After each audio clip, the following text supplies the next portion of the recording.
Magandang umaga po ng Sabado. At bukas, linggo na naman. Magsasama-sama na naman tayo sa isang pagsambang via live stream. Nakakailang linggo na rin tayo at nakaka-edify na isipin, nakakasaya din na tayo nakakapagkita-kita kahit malang electronically. At lalo kayo, kita-kita nyo ko. Kayo din naman nakikita ko mga comments nyo. Kaya importante na may ganitong technology. Salamat sa Panginoon sa pagpapala niya, pag-iingat sa atin sa lahat ng mga nakaraang araw. At tulad ng ating nakagawian, we study the words, especially of Jesus, the deeds, the teachings of Jesus, ngayong mga lockdown and quarantine time. At ang pamagat ng pag-aaral natin ngayon ay napaka-madramang pamagat, Jesus heals. Simpleng-simpleng 2 words, pero ang daming kahulugan. Mark 1:29-34. Mula sa sinagoga ay nagtungo agad si Jesus at ang kanyang mga alagad, kasama sina Santiago at Juan, sa bahay nina Simon at Andres. Noon ay nakahiga dahil nilalagnat ang biyena ni Simon, at ito'y agad nilang sinabi kay Jesus. Kaya't nilapitan ni Jesus ang babae, hinawakan ito sa kamay, at ibinangon. Noon di gumaling ito at naghanda ng pagkain para sa kanila. Pagsapit ng gabi, pagkalubog ng araw, dinala kay Jesus ang lahat ng may sakit at mga sinasapian ng demonyo. Halos lahat ng mga taga roon ay nagkatipon sa harap ng bahay. Pinagaling ni Jesus ang maraming may sakit, anuman ang kanilang karamdaman. Pinalayas din niya ang mga demonyo at hindi niya hinayaang magsalita ang mga ito sapagkat alam nila kung sino siya. Marami tayong mapupulot na aral sa episode na ito ng ministry at buhay ng Panginoong Jesus. Ating balik-balikan, Mark 1:29-30. As soon as they left the synagogue, they went with James and John to the home of Simon and Andrew. Simon's mother-in-law was in bed with a fever, and they immediately told Jesus about her. Of course, Simon here is none other than Peter, very popularly known as Peter. So sinabi nila agad kay Jesus ang kalagayan ng biyana ni Peter. The old woman was sick, and they told Jesus about her. Tell Jesus about sick people. Yan ang ating ministry. Jesus knows, but just the same, it's good for us to pray for the sick. Especially kung ang prayer na ito ay private, nag-iisa lang tayo na nanalangin, walang performance involved. May mga nagtatanong sa akin kung pwede daw ba ako mag-pray para sa mga may sakit. Sabi ko, yes, why not? I mean, why not? Pero, I pray in private. Mas gusto ko na nagpe-pray ako na yung kung ano ang udyok sa akin ng Espiritong Banal, kung ano ang leading sa akin, yun ay ipagpe-pray ko. Hindi yung nag-aalang-alang pa ako doon sa mga kamag-anak na nakikinig ng prayer, sa pasyenteng nakikinig ng prayer, to the point that the prayer becomes a performance to please an audience. Well, I have nothing against people praying for sick people in the presence of many others, but as for me, parang napaka-powerful and effective yung personal prayer. James 5:15, and the prayer offered in faith will make the sick person well. The Lord will raise them up. If they have sinned, they will be forgiven. It's interesting to note na kakambal nung healing yung forgiveness, kakambal ng forgiveness yung healing. Apparently, there must have been some kinds of illnesses associated with sin, and therefore, the healing involves forgiveness of the sin. Kaya importante rin na yung tao ay nag-iisip-isip pag may karamdaman, pagka merong mga sakit, mag-isip-isip kung meron ba tayong halimbawa kasalanan. Hindi lahat ng sakit ay dahil sa kasalanan, but apparently sa dami ng example sa Bible, merong mga dahil siguro sa kasalanan. At pwede halimbawa na dahil iniinda mo yung kasalanan, guilty ka, o natatakot ka sa magiging bunga nito, naapektuhan ang iyong health. Bumababa ang power ng iyong immune system at nagagapi ka ng maraming mga karamdaman. Pwede mangyari yon. Pwede rin na dahil sa pag-aalala mo, dahil sa iyong kasalanan, dahil sa feeling mo tungkol dyan, ay mawala ka ng ganang kumain, mawala ka ng ganang matulog, at yung health mo will be impaired. So, nonetheless, it's always important to pray for the sick. then bring the sick person's case before Jesus. Again, you bring Jesus to the sick person or bring the teachings of Jesus to sick people. Paano ba dinadala ang isang tao kay Jesus? Hindi naman pwedeng gawin mo yan physically now kasi in spirit na ang ating relationship with Jesus. Well, you bring people to God, to Jesus, in spirit sa pagitan ng panalangin. And you bring Jesus to sick people in spirit once again through the teachings of Jesus.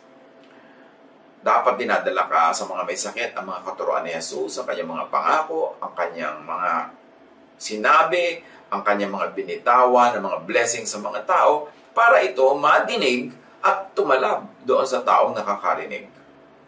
Ngayon, yung mga katuruan ni Jesus, mahalaga rin yan sa pagpapagaling ng may sakit because the sickness could be physical, mental, emotional, and spiritual. Yun naman pala, ang katapat lang ng sakit niya, makarinig yung kanyang espiritu ng mga nakakapagpalakas, nakakapagpasigla, at nakakapagpagaling na salita ni Jesus. Kaya yung pagtuturo mula sa mga direct words of Jesus, yung pagkukwento tungkol kay Jesus, part of healing yan. Dahil kuminsan yung katawan may sakit lang dahil may sakit ang espiritu.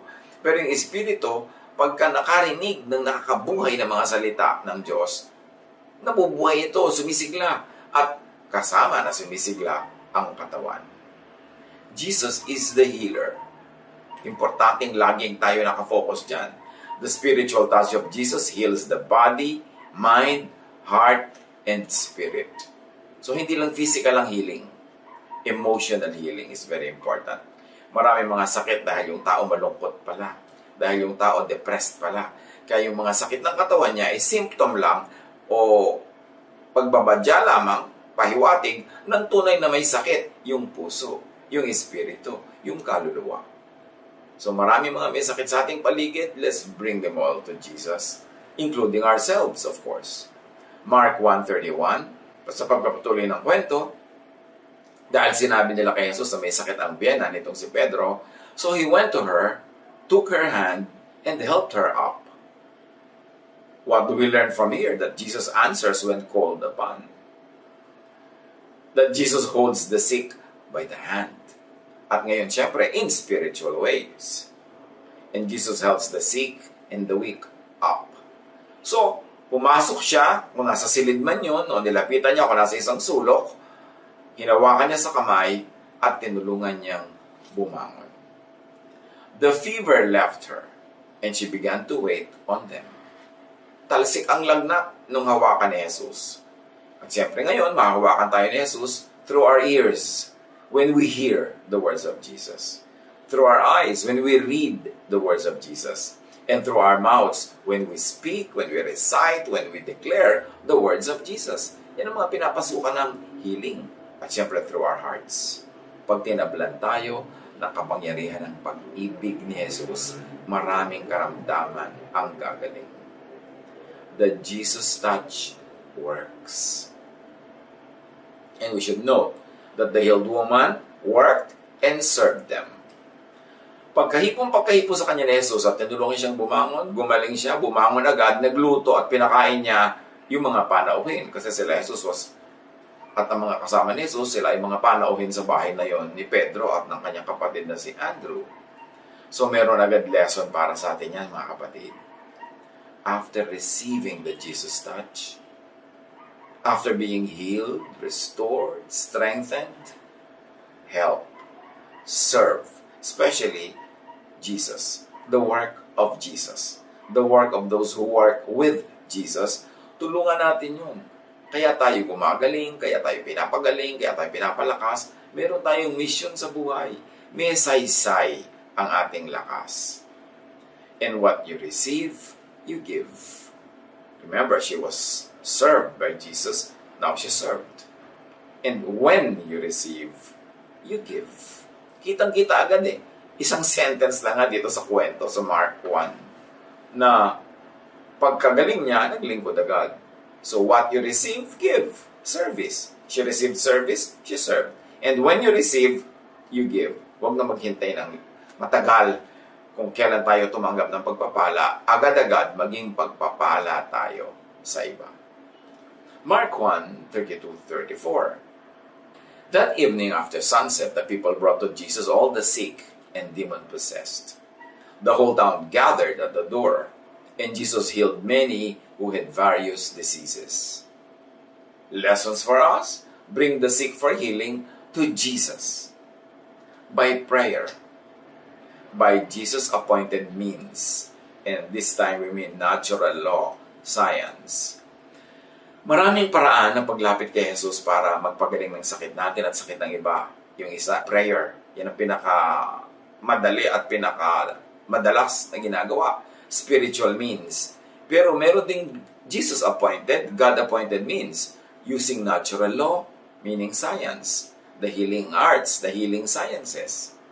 Pagka meron may sakit, pwede nating yang gamutin sa pamamagitan ng emotional ministration, spiritual ministration, at physical health ministrations. 1 Timothy 5:23, stop drinking only water and use a little wine because of your stomach and your frequent illnesses. Ito ang payo kay Timothy dahil laging sira ang tiyan. Hindi lang siya ipinanalangin, pinayuhan siya to take actual, practical measures. And in his case, to drink a little wine. Kasi disinfectant din ang alcohol ng wine. At maaaring ma-correct nito ang maraming chemical imbalances in the stomach. At talaga namang ginagamit yan ng ancient peoples as medicine. 2 Kings 20 verse 7. Then Isaiah said, prepare a poultice of figs. They did so and applied it to the boil, and he recovered. Itong hari ay tinaningan na ang buhay, mamamatay na. Nanalangin sa Diyos, dininig ng Diyos, at yung propeta nagpunta sa kanyang mga kasamahan sa bahay, mga katulong ng hari, sabi niya, magdikdik kayo ng figs. At itapag niyo sa kanyang bukol, sa kanyang pigsa, sa kanyang boil. At gumaling na yung hari. So you see, hindi lang panalangin, merong physical means na ginagawa, merong physical healing na nangyari because of physical application of herbs, of plants, of medication. 1 Kings 19:4-8. And he walked for a whole day into the desert. Then he sat down under a bush and asked to die. Then Elijah lay down under the bush and went to sleep. An angel came to him and touched him. The angel said, get up and eat. Elijah looked around, and by his head there was a cake that had been baked over coals and a jar of water. He ate and drank, and then he went back to sleep. In this case, this is God's touch. Elijah was already very depressed that he wanted to die. He was asking God to take his life. Yung pala, gutom lang, kasi pagod na pagod. So, natulog siya, at ginising siya ng anghel para painumin, para pakainin, at pinatulog siyang muli. That's how God touched this man. Hindi lang through a miraculous way, kundi through physical ways and using physical tools. This time, water, food, and sleep. Later, the Lord's angel came to him again, touched him, and said, get up and eat. If you don't, you will not be strong enough to make the long trip. So Elijah got up. He ate and drank and felt strong. Then Elijah walked for 40 days and nights to Mount Horeb, the mountain of God. So hindi lagi dapat ang hinihingi natin miraculous healing. Kung meron kang dapat na inumin gamot, inumin mo yan. Kung may dapat kang kainin, kainin mo. Kung meron kang hindi dapat kainin, hindi huwag mong kainin para huwag kang makasama sa katawan mo yon. Meron dapat physical means to healing. Yung iba naman kasi puro hyper-faith ang umaandar, ayaw nilang gamitin yung natural sciences. And just din naman ang sumulat ng law of nature, siya din ang nagsulat ng mga reseta na yan na nasa nature, nasa mga dahon, nasa mga pagkain, nasa mga iba-iba nating iniinom at kinakain, at lalong-lalo na sa pahinga. Napakalakas magpagaling ang pahinga. Pahinga ng isip, lalo na. Pahinga ng puso, pahinga ng emosyon, at pahinga ng katawan. So bring people to Jesus by miraculous means. Get healing also by miraculous means. Kasi hindi naman dinidiscount yung miracles. Gawin mo kung anong kaya mong gawin bilang tao, at yung hindi mo kaya, ipasa Diyos mo. At kung kailangan talaga ng miraculous intervention, why not ask for it? 1 Kings 17:6, the ravens brought him bread and meat in the morning, and bread and meat in the evening, and he drank from the brook. So pinakain ng Diyos itong si Elijah, miraculous kasi gumamit siya ng mga ravens. Yung mga ravens, alam namang supplyan kanya ng pagkain. Nang dadagit nga sila ng mga pagkain ng mga tao para maging sarili nilang pagkain. Yung bang nasa bibig nila, dadalhin pa nila sa prophet, lilipad pa sila ng malayo para ibigay yon. Yun ang miracle doon. Kasi pagka naman ang Diyos ay kumikilos, it's not magic. The method was miraculous. Pero hindi man bilang, toink, mayroon ng pagkain, toink, mayroon ng inumin. Walang ganun. Magic yun eh. Pero sa pamamagitan ng kakaibang paraan, supernatural means, naging miraculous ang dealing ng Diyos sa propetang nagugutom. Sa pagpapatuloy ng kwento ng mother-in-law nitong si Peter at sa pagpapagaling ni Jesus sa mga tao doon, Mark 1:34, he also drove out many demons, but he would not let the demons speak because they knew who he was. Bring the demon disturbed, the demon oppressed to Jesus for spiritual and miraculous healing, and also for scientific healing. By clinical counseling, by psychology, psychiatry, lahat ng mga social sciences, natural sciences, applied sciences, galing din sa Diyos yan. Hindi magkalaban ang science at ang Diyos, ang medicine at ang healing. Kasi lahat ng natural properties ng mga nakakapagpagaling na elements dito sa mundo ay Diyos ang may likha. So napakahalaga na magbibigay tayo ng pagkakataon sa tao na gumaling siya. At pag sinasabing demon disturbed, demon oppressed, hindi kailangan laging physical, actual, spiritual demon yung nakakubabaw sa kanya para siya magkaganon. Kumisan yun pala depression, acute depression, loneliness, sadness, intense guilt feelings.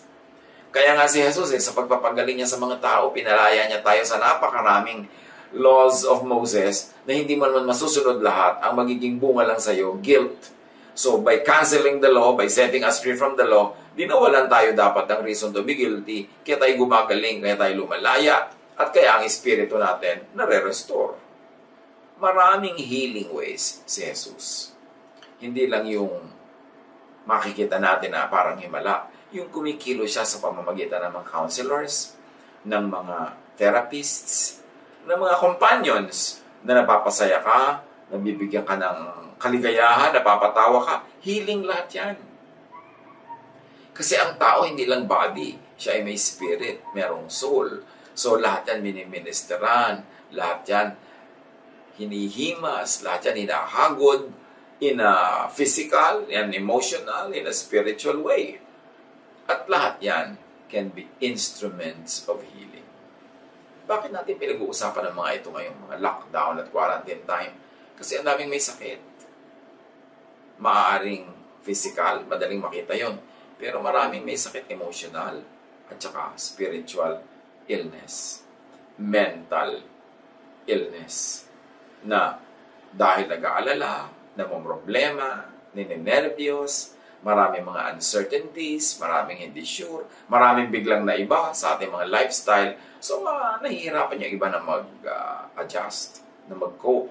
Kaya dapat tayong maging nurses to each other, therapists to each other.